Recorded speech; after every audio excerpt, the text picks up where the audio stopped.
O podcast Além da Capa é apresentado pela FAM, Faculdade de Americana. Faculdade é FAM, o momento é agora. O momento é agora.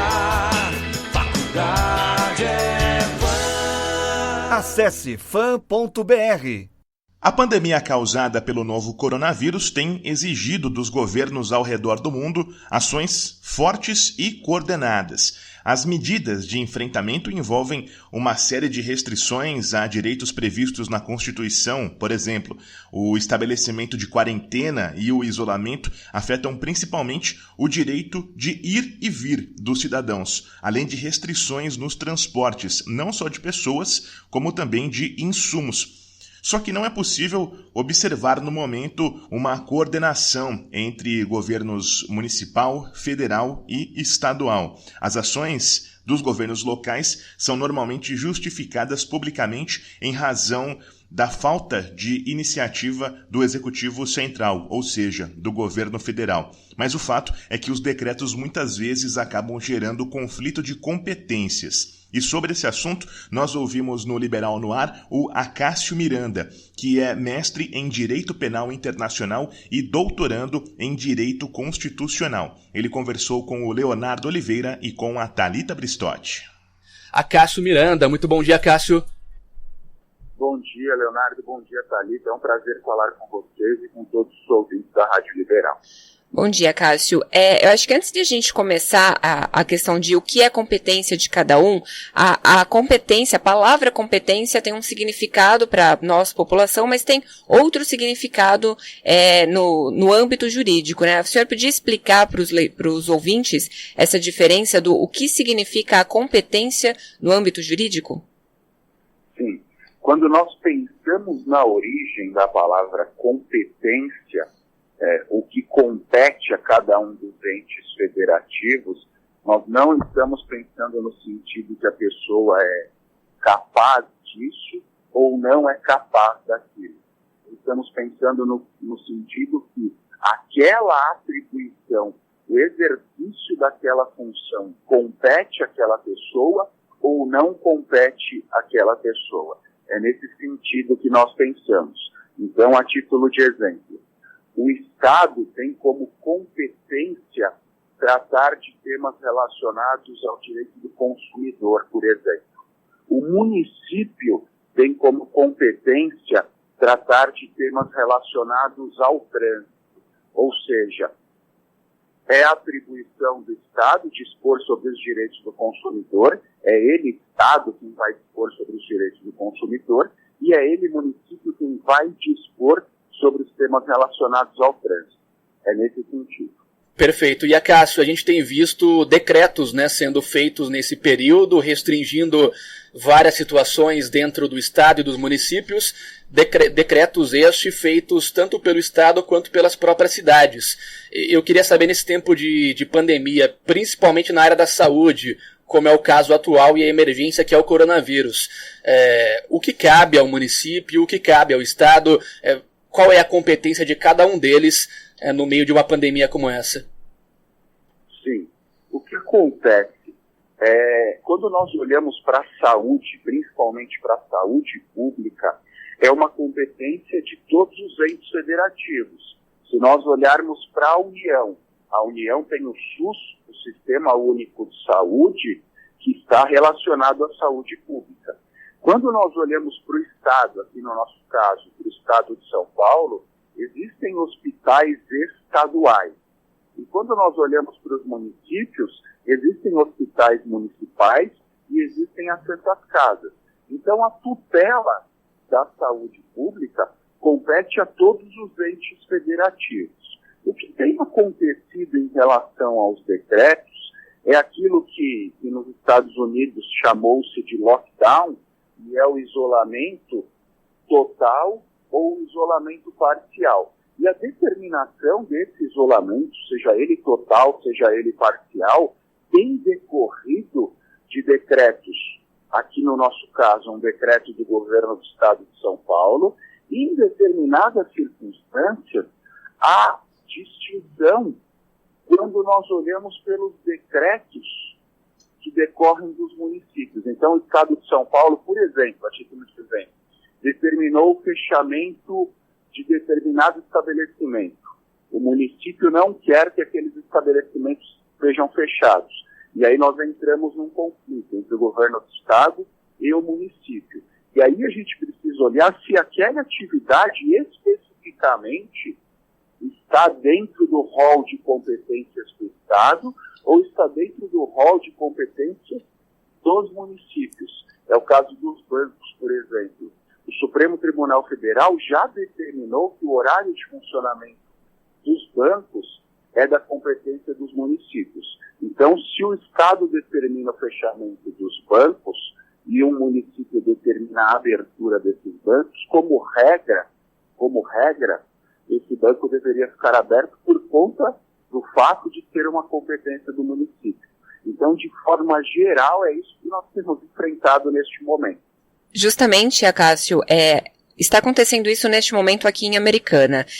Durante a semana, o prefeito Omar Najjar, o prefeito aqui da cidade, foi liberando o funcionamento de alguns comércios, por exemplo, o salão de beleza, que no decreto estadual está proibido de funcionar. Aí houve também uma questão de briga política aqui entre o prefeito e o governo do estado, mas principalmente o prefeito diz que o governador não conhece as especificidades de cada município, portanto, teria que ser de competência do município decidir o que fica aberto ou não nas cidades. Como que o senhor enxerga isso? Como que o âmbito jurídico enxerga isso? De fato, como o senhor acabou de falar sobre o banco, de fato, o banco poderia ficar aberto se o prefeito determinar que ficaria aberto? Eu acho que a gente tem que fracionar essa questão em dois pontos. Primeiro, não só em Americana, a gente tem visto isso na esfera nacional, isso tem acontecido em diversos estados da federação, em diversos municípios. Algumas pessoas, e eu não vou individualizá-las, porque o nosso papel aqui é discutir os aspectos jurídicos antes de qualquer coisa. Tem transformado a pandemia, esse problema que nós estamos enfrentando, numa briga política. Independentemente do posicionamento político de cada um, e antes do posicionamento político de cada um, nós precisamos olhar para o Pacto Federativo, para o artigo 2º da nossa Constituição Federal, que determina que cada um dos entes federativos, a União, os estados e o Distrito Federal, e por fim os municípios, têm aquilo que nós já tratamos. Cada qual tem as suas competências. Independentemente do posicionamento político de cada um dos gestores destes órgãos, nós precisamos respeitar a Constituição Federal e as competências estabelecidas na Constituição Federal. O que se tem discutido aqui no nosso caso do Estado de São Paulo?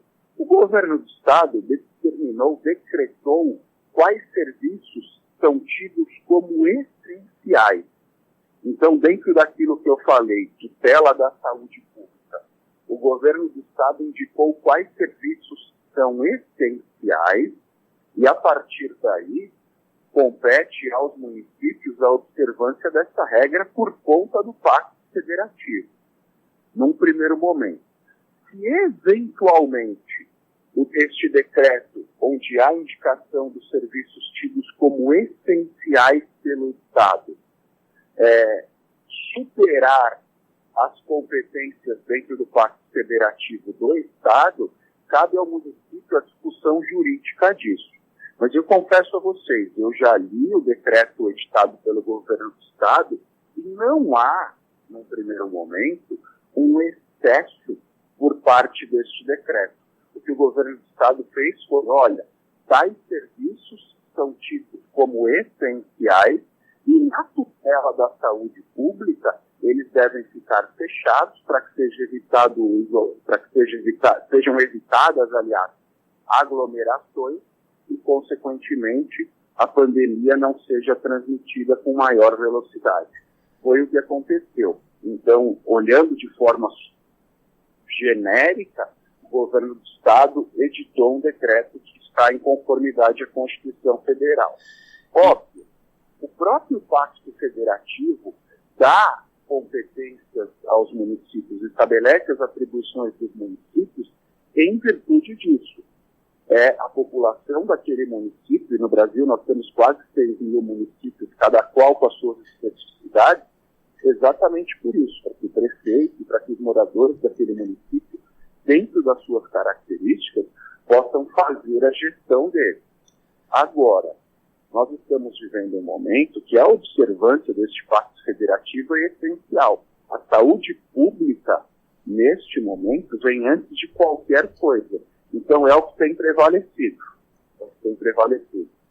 Perfeito. E, Acácio, uma outra situação. A gente tem em São Paulo essa questão de isolamento social em geral, né? E o presidente Jair Bolsonaro, ele tem se mostrado descontente com essa política estadual dos governadores. E chegou a ameaçar, acho que na semana passada, inclusive, fazer um decreto, partindo aí sim dele, defendendo a abertura de comércios.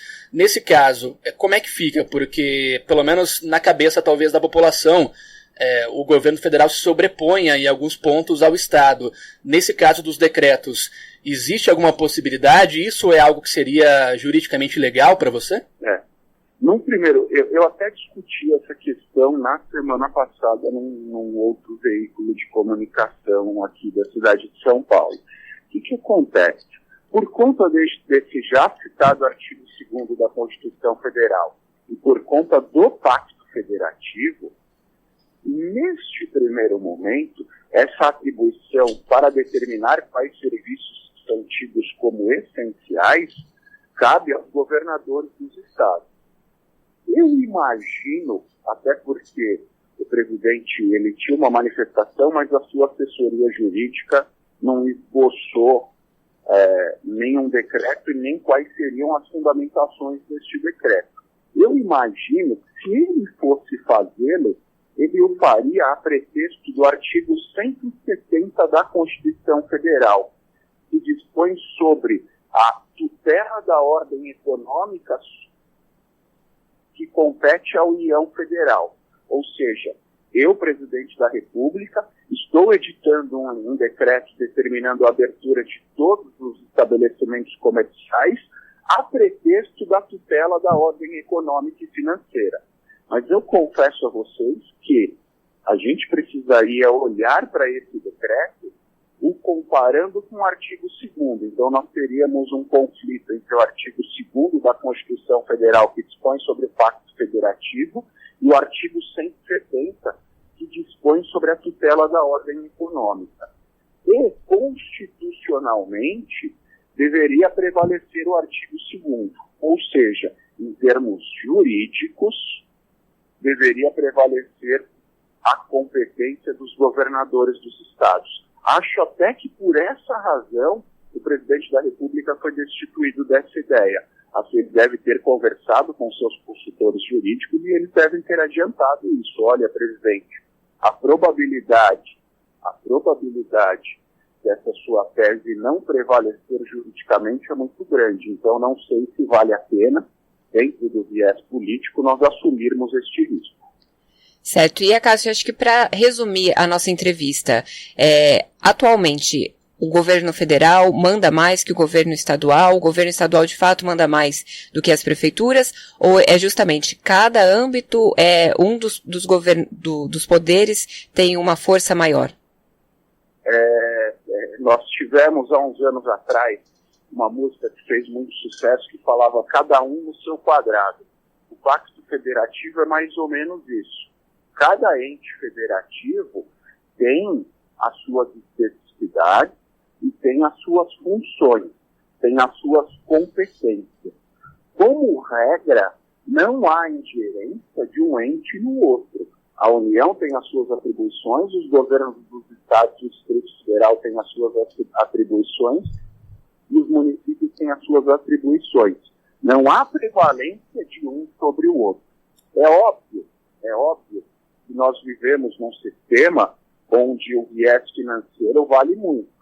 E o viés financeiro acaba sendo centralizado na União Federal.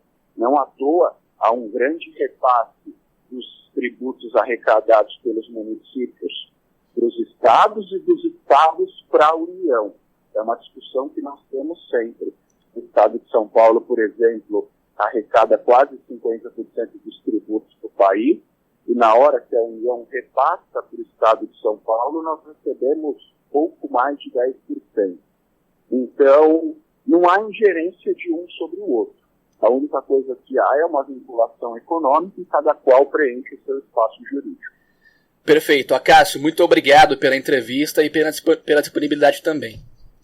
Foi um prazer falar com todos da Rádio Liberal. Um grande abraço. Perfeito. Esse é Acácio Miranda, mestre em Direito Penal Internacional pela Universidade de Granada, na Espanha, e também doutorando em Direito Constitucional pelo IDP do Distrito Federal.